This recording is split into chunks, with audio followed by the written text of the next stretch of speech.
الحديث السابع والثلاثون عن أبي سعيد الخدري رضي الله عنه قال قال النبي صلى الله عليه وسلم لا تسبوا أصحابي فلو أن أحدكم أنفق مثل أحد ذهبا ما بلغ مد أحدهم ولا نصيفه متفق عليه.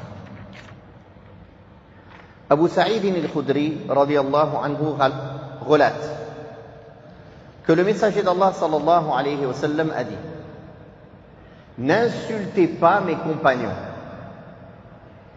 En effet, si l'un d'entre vous dépensait en or l'équivalent de la montagne de Uhud, il n'atteindrait pas la quantité de 2 paumes de l'un d'entre eux, ni même sa moitié.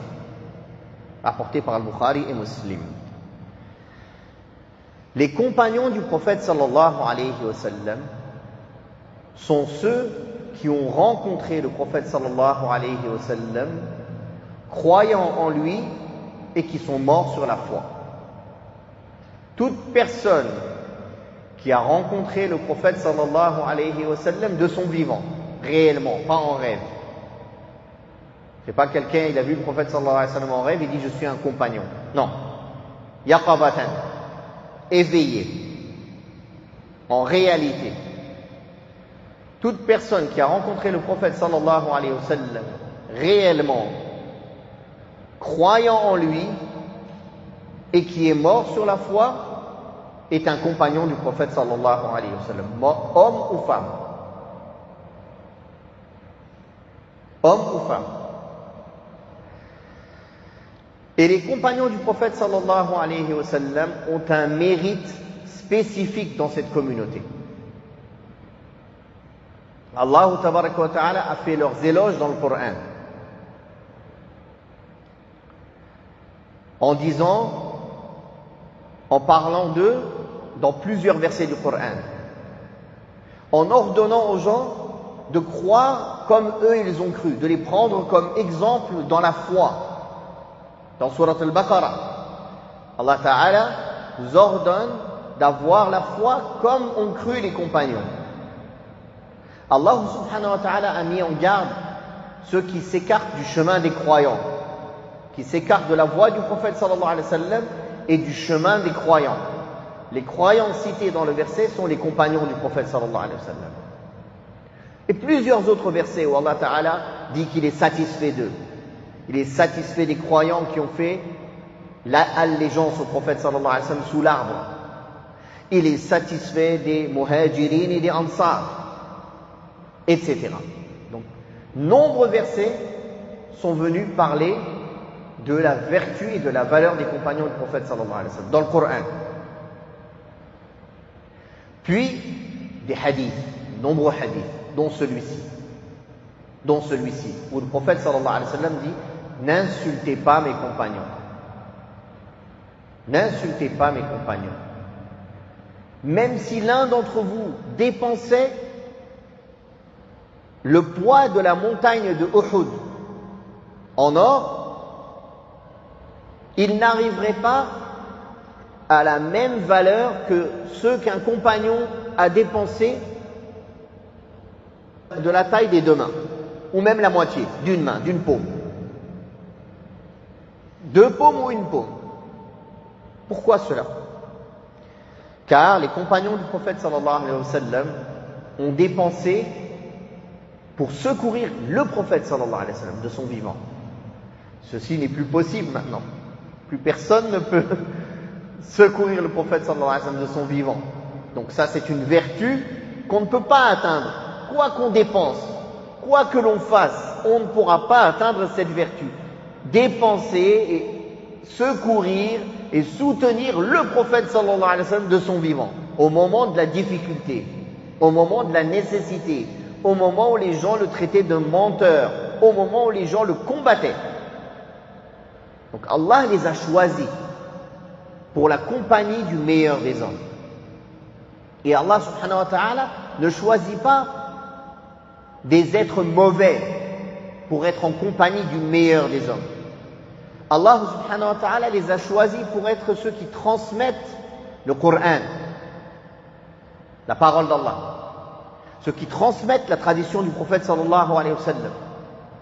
Allah n'a choisi que les meilleurs de cette communauté pour faire ce travail noble, de transmettre le message.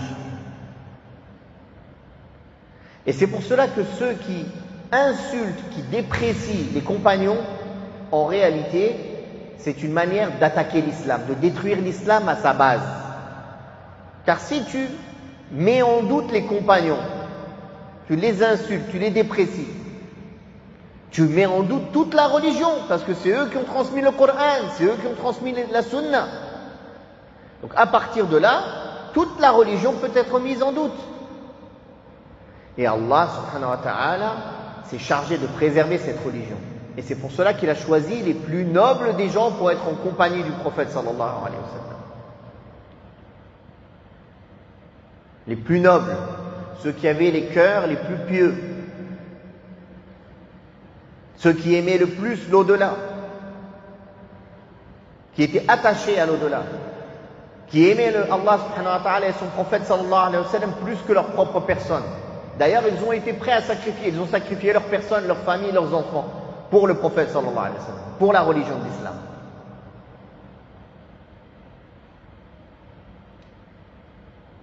Et ils ont été de bons compagnons, de bons apôtres qui ont transmis avec loyauté le message de l'islam. C'est pour cela que dans la science du hadith, quand on arrive au degré des compagnons, ça y est, on arrête d'étudier leur cas. Car ils sont tous de confiance. On étudie le cas, l'honorabilité des gens qui viennent après les compagnons. Dès qu'on arrive à un compagnon, c'est fini. On accepte. On n'étudie pas son honorabilité, car ils sont tous honorables. Ils sont tous de confiance.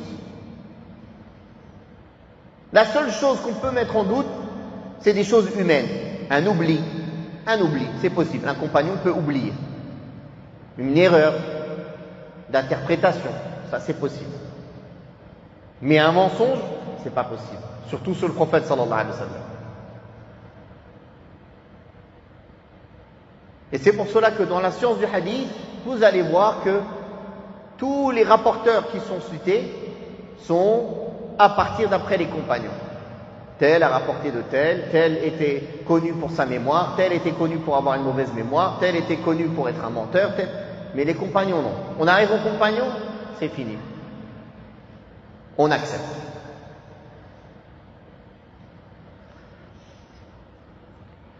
Et le mérite d'être un compagnon du prophète sallallahu alayhi wa sallam, ne serait-ce qu'un instant,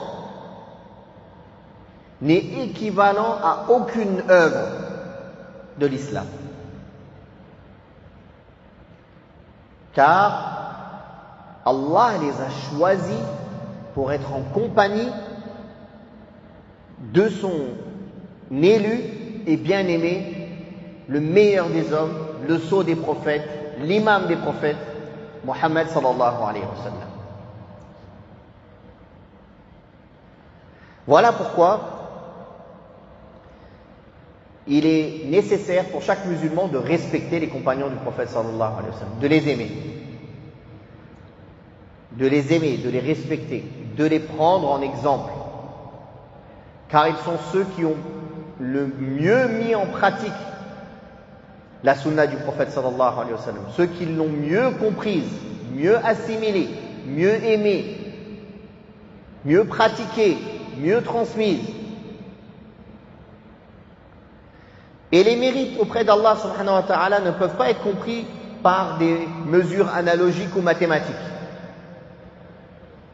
Ceci est la grâce d'Allah subhanahu wa ta'ala, il la donne à qui il veut. Il les a choisis pour être en compagnie du prophète sallallahu alayhi wa sallam, comme il a choisi les prophètes et les messagers. Être prophète et messager, c'est pas un degré qu'on atteint avec des efforts. C'est un choix de la part d'Allah subhanahu wa ta'ala. Il a choisi les meilleurs des êtres humains pour en faire des prophètes. Les meilleurs.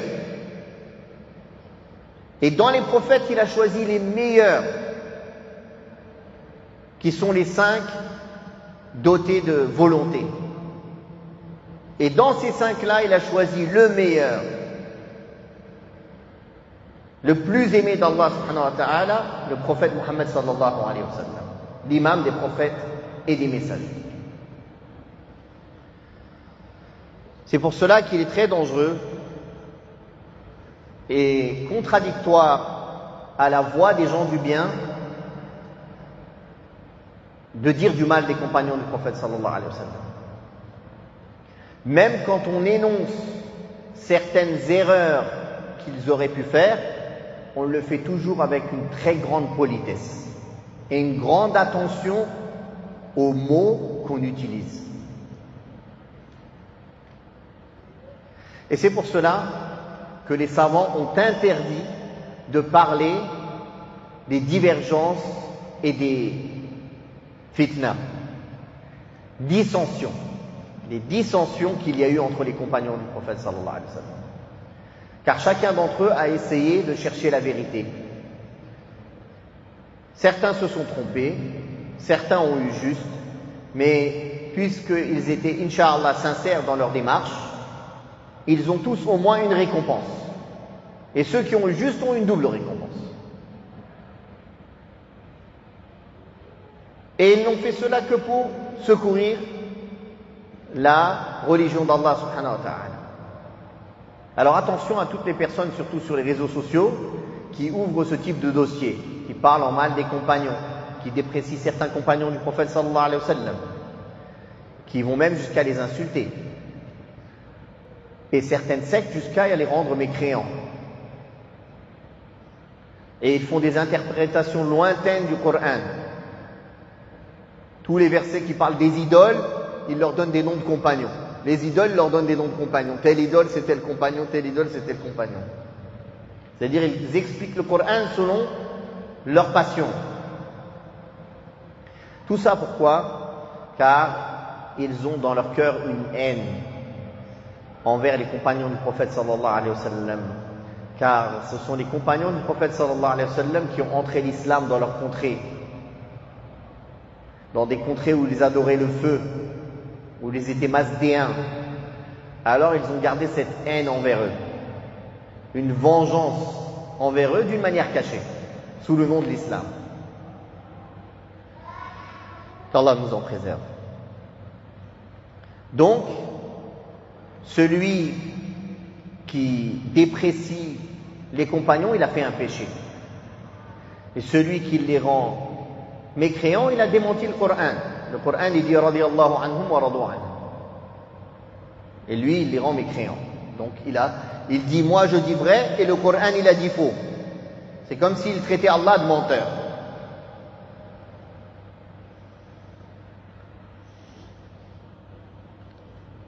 Voilà pourquoi chaque musulman porte un grand amour et un grand respect envers les compagnons du prophète sallallahu alayhi wa sallam.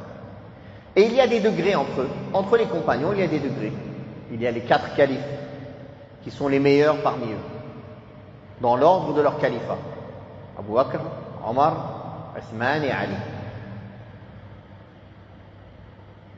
Et les 10 promis au paradis, les 6 autres, à part les 4 califes,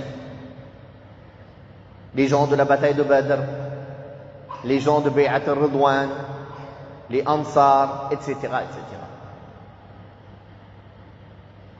Qu'Allah subhanahu wa ta'ala les agrée et nous permette de suivre leurs pas.